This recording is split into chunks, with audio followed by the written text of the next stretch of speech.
The Indian Express did a very clever job last Saturday when it reproduced a small portion of L.K. Advani's memoir, My Country, My Life, dealing with Indira Gandhi government's repeated assault on the Indian judiciary before and during the emergency.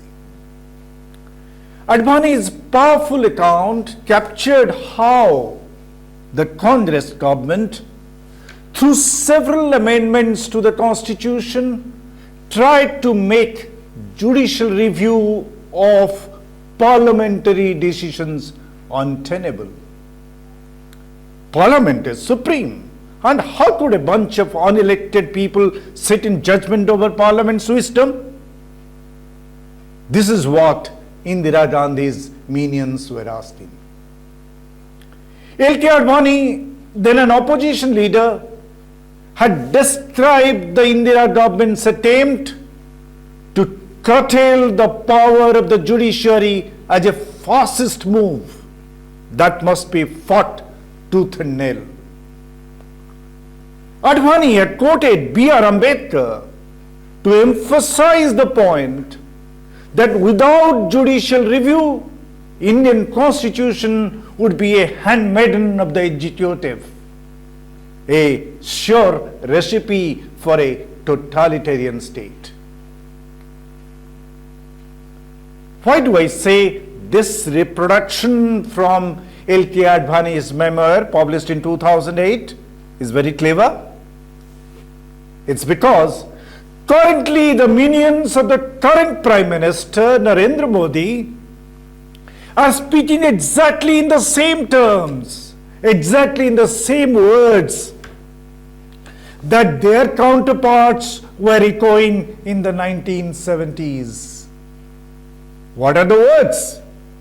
Words that the Parliament is supreme, Parliament's power are unlimited. How can a bunch of judicial officers nullify Parliament's decision?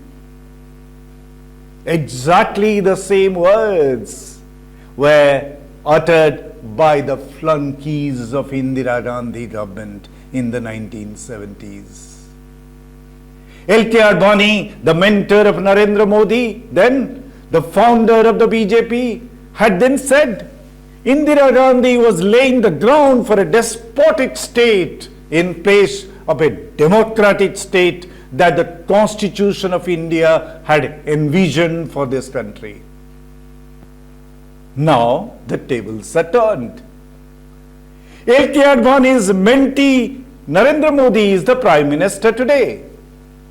Now Dhankars and Rijijus of the BJP are doing what Sutras and Mehtas of the Congress were doing in the 1970s. Join the dots. L.K. Advani is just not in a position today to say for his disciple Narendra Modi what he could say so openly earlier for his political enemy Indira Gandhi.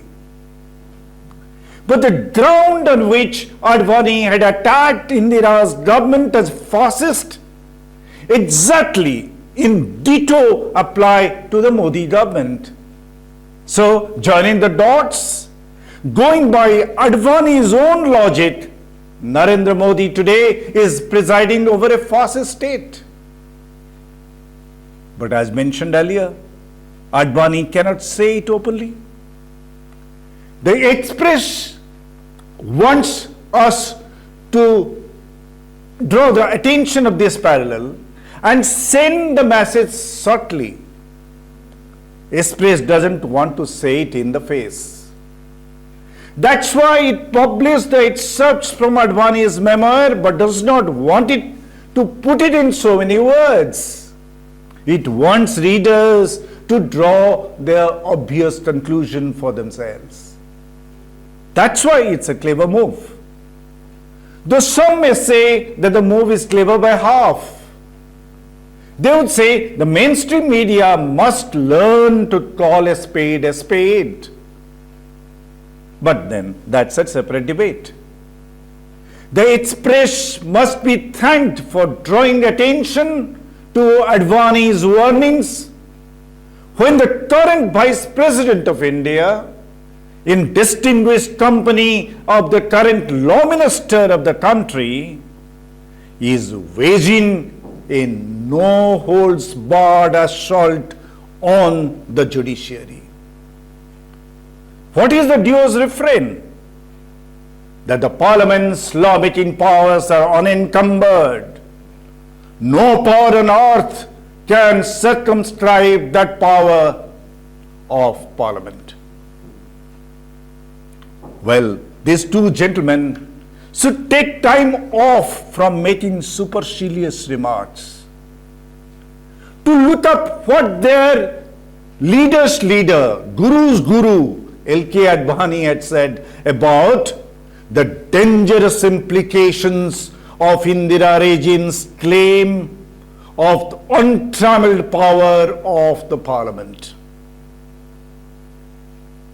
Advani had recollected in his memoir the proceedings of Keshavananda Bharati case.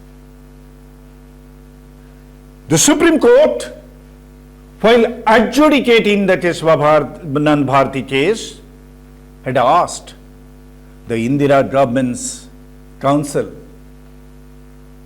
what did they mean when they said, when they claimed unfettered power of Parliament? The then top law officers of the government were brutally frank. The unlimited power of Parliament, they said, included the power to substitute the democratic form of government by an authoritarian form of government.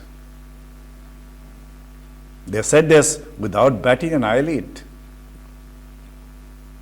When probed further by the judges, these luminaries said, Parliament's power could include the power to extend the life of Parliament indefinitely.